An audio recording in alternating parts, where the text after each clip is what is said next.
kita yang ada tanya hari tu pasal Apollo ni. Okey, mula-mula sekali kita masuk dalam pandan, masuk ayak, lepas tu kita jerang ayak dulu.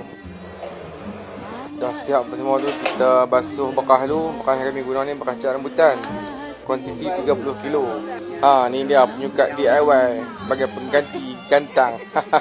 Satu talam ni bekas lebih kurang 2,5 kilo.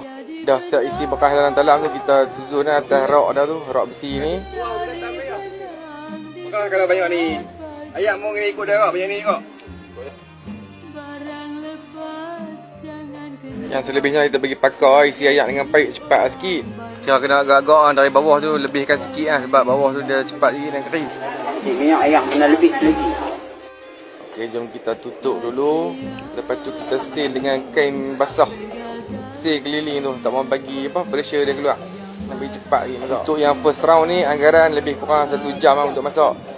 Yang second round kat atas betul lebih kurang 40-45 minit tu lah masak lah. Okey, setelah 1 jam inilah hasil dia. Nampak tu nasi menjadi cantik-cantik semua. Kekok betul tak? Tak ada pembaziran lah. Okey, setakat ini saja.